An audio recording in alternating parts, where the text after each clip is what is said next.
Mesdames, messieurs et tout le monde, bonjour, bienvenue sur cette petite vidéo sur l'impact écologique du transport des huiles essentielles.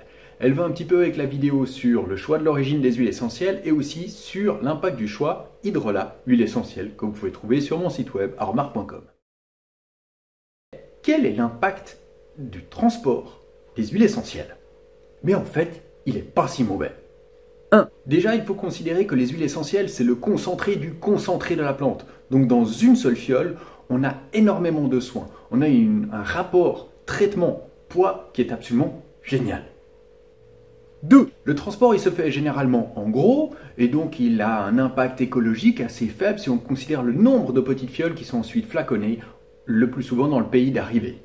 3. On va utiliser sa fiole sur des dizaines de traitements des fois. Quand on achète une petite fiole de lavande de 10 ml, on va utiliser quelques gouttes sur une coupure, 2-3 fois, 4 fois, 5 fois, puis ensuite c'est fini. Donc on va utiliser sur une deuxième coupure, une troisième coupure, et puis sur une brûlure, et puis sur un rhume, et puis sur un manque de sommeil, etc. Donc on va l'utiliser beaucoup de fois pour un seul transport.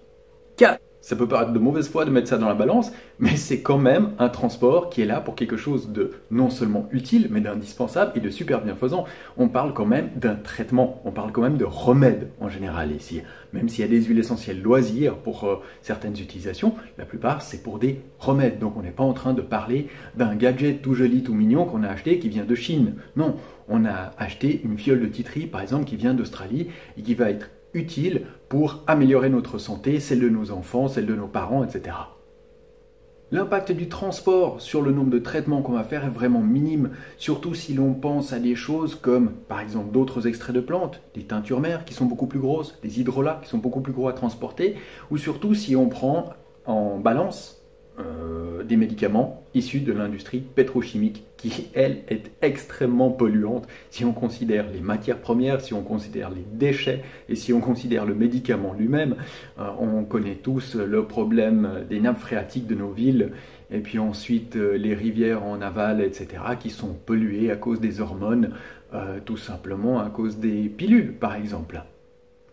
De temps en temps, il faut aussi mettre en balance l'impact écologique du transport des huiles essentielles et des autres choses qu'on utilise dans la vie.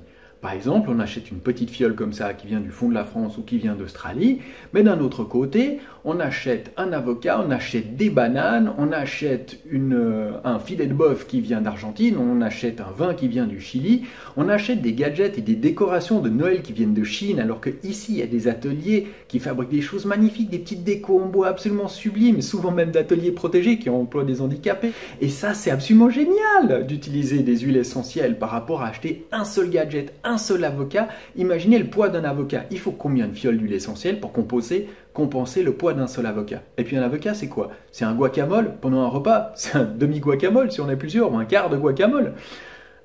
Alors qu'une huile essentielle, c'est un soin, c'est peut-être des dizaines de soins. Mais même par rapport à des choses locales, même peut-être par rapport à des choses tout à fait bio et tout à fait belles, on peut aussi se poser des questions.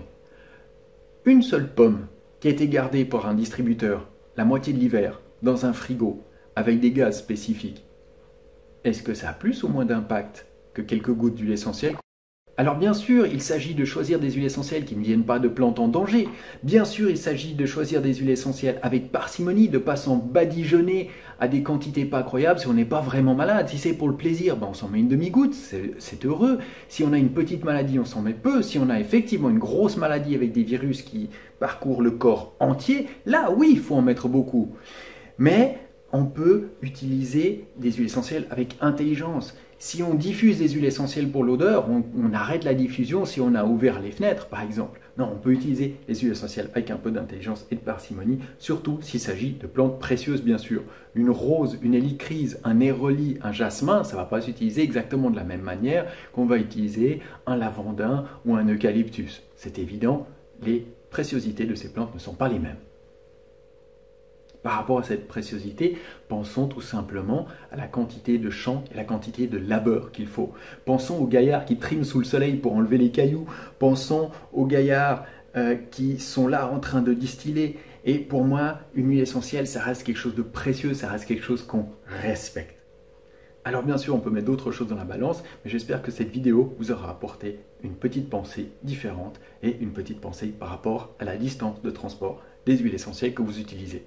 Elles ont en fait très peu d'impact mais c'est intelligent aussi de choisir cet impact.